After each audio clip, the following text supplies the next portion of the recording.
Good Vibes. I'm Martin Falls. Joining us now is Debbie Cox Denova. She is our transformation coach. You watch her each week. We come up with topics. We talk about them. Today is very interesting because, Debbie, I've had this conversation with our good friend, Coach Gano, many times. Of course, he was a Dale Carnegie teacher. I know this. And a lot of people go and get Dale Carnegie to either learn how to speak in public or deal with people. Yes. Today's topic is a doozy, dealing with difficult people. Yes. How difficult is that? It can be quite difficult. And we all know when I say dealing with difficult people, I'm sure for everyone at home, somebody pops into mind, maybe several somebodies.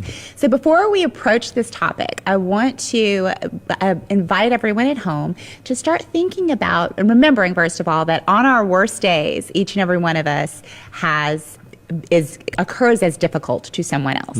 So as we talk about the types of difficult people, at home, evaluate for yourself, what is my Achilles heel? Which one of these might I actually stumble into, not only because it will help you to not come off as difficult to other people, but also so that you can have compassion and understanding, because most people are not trying to be difficult. Most people who are showing up as difficult, it's usually either they're triggered or they don't know where to go, they feel outsmarted, they feel, there's some sort of feeling that's causing them to act from their primal selves, essentially. Primal, I like that. Yes, Okay. yes. Yeah. And so we all have that. We all have the capability of doing that. And if you learn these strategies, especially when you're in arguments of sorts with this difficult or toxic people, it will help you to become a more emotionally resilient person, someone who's more rooted and grounded. So it can only actually help you if you approach it from a conscious place. This information comes from Vanessa Van Edwards, who is of Science of People, Tessa West, who wrote a book called Jerks at Work, and Tom Bilyeu of Impact Theory. Okay, so the first thing that we want to do is to remember that when we're approaching difficult people, that we should come with a spirit of open-mindedness and generosity. A lot of us, especially we're dealing with somebody we just decided we don't like, we want to make them wrong, we want to maybe control them, we want to dunk on them, basically. We come with an attitude of wanting to prove our point. And what happens then is that the other person senses that, and it actually makes them more difficult. It actually roots them more into their difficult personality. So if it's someone, for example, who doesn't talk a lot and you're trying to pull words out of them, there's something wrong, but I can't tell. The more that you try to get at them, the quieter they become, the more shut down they become. If you're dealing with somebody who's more, combative, same thing. You try to come at them and prove them wrong, it makes them even more combative. So what we want to think about is diffusing. And so I'm going to talk about some strategies for diffusing arguments, for actually coming to resolution with arguments with difficult people, and then just actually being able to reframe difficult people so that you're actually protected. I laugh because in all of my friend conversations, or including myself, sometimes you go, oh, they're so difficult, and they're going, oh, you're so difficult. Exactly. And in my relationships with all my friends and their wives, they go, oh, she's impossible. And then she's going, he's impossible. That's exactly right. There's always two sides. You got to identify. Absolutely. And be able to actually ask yourself, am I being difficult in this situation? And maybe even asking for feedback there. So Vanessa Van Edwards says the first thing to do is identify which kind of difficult person that you're dealing with. They typically fall into 4 different buckets. Okay, so if you want to write this down at home, just so that you know, the first one is downers. Okay, so these are negative Nancys, people who complain a lot, they critique, they judge, right? So and every time you talk to them, it feels like an energy drain. They're just talking about everything that's down, right? So that's the first one, downers. The second one is better thans. Better thans are typically show-offs. They name drop. They always kind of one-up you, right? They typically just feel like, it feels like they know it all in conversations. Passives are typically, they don't have very much of a voice. They may give you one-word answers. If they're upset with you, there's a little bit of passive aggressiveness because they don't want to be overt about it. Super quiet, not a lot of conversation. You're not getting a lot out of them. Those are the ones you're like pulling words out of. Whatever. Exactly. And then tanks. Tanks are the combative ones. They get really angry and explosive. They're typically control freaks, super emotional, unpredictable, very bossy, okay? So in each one of these, you probably can recognize somebody in your life who falls into that difficult category. Or all of them. Or all of them. But also, again, remember that I'm inviting you at home to identify which one maybe you on your worst day is, So I know that I can become passive, both passive and better than in my worst moments, right? So that's really important for you to check it off yourself so that you have that compassion. And then after that, step 2 is don't try to fix them. So remember, we're coming at this from an understanding.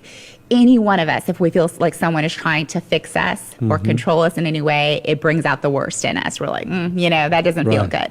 So being able to understand and actually be with that this person is the way that they are, and coming with the spirit of understanding and inquiry, like really generously trying to understand, they can feel that.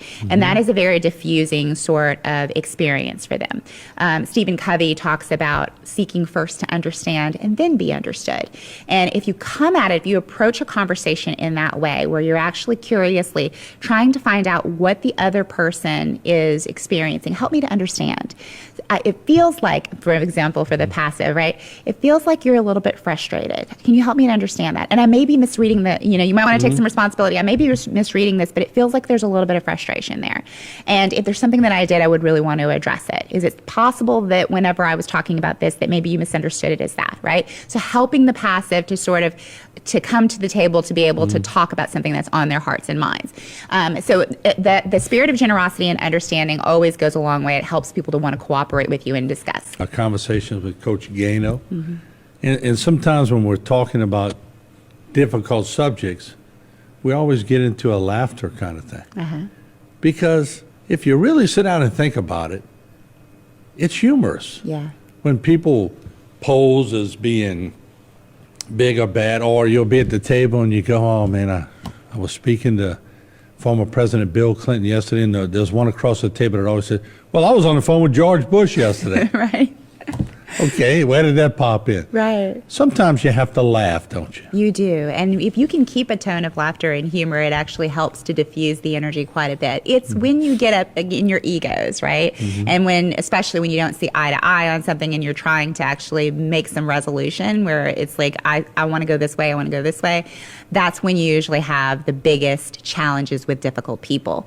In some instances, the difficult person, you just need to be able to make peace with it. Like, this is the way this person is, right? And if you can actually root yourself into trying not to, not to change them, allowing them to be who they are, especially if you have to share space and time with them. If you can actually just be with who they are, it will actually protect you from anything that's coming at them. But sometimes you are actually trying to make a decision that's important. Maybe it's a work decision, or maybe it's something about the kids, or something about finances, and you can't see eye to eye with that difficult person. That's when conversational skills become very, very important. So it's important first to understand that whether or not you share the same aims. So, because if someone's driving this way and another person is driving that way, then you can have all the conversation you want. It's just not going to work. So being able to say up front, can we agree that we both want this? And coming to an agreement about where you're wanting the conversation to actually go. And then calling out anytime you have maybe like, you're shifting the scope. Sometimes people like to, instead of talking about the subject at hand, they'll drag something from the past and into this conversation. Totally right? not even related. Not related. And it's actually a diversion tactic because maybe they don't have, they don't feel confident in the conversation. They don't have the skills to get past where you're at. Exactly. Yeah. So it's like, rather than that, they take from the past and they change the scope of the conversation altogether. So it's scope shifting, right? By the way, Debbie, did I tell you how nice your hair looks? Thank you. Yeah, I just changed the whole scope. Exactly. So when it's a diversion tactic where when you're feeling confused, right? What are we talking about right now? Kind of like that. And Tom Bilyeu says, call that out. If someone is actually shifting the scope or going all over the place, you can again take responsibility, again, remembering the spirit of generosity and open-mindedness and saying, okay, help me to understand because I'm feeling a little confused. We're talking about this now, and originally we were talking about this. And maybe there's some relevance here that I don't understand. Maybe you can help me understand that. There's a research study that shows that if you ask for somebody's help in anything, they actually tend to like you better. So this actually helps to kind of bring you back to common ground. And also, it sets the tone of, if this conversation goes off course, I'm going to call it out. When you start to actually point out the scaffolding of the conversation, basically saying, like, well, it looks like you're aiming this way and I'm aiming aiming this way. Can we get to an agreement about where this conversation is going? Like what resolution we're actually trying to produce here?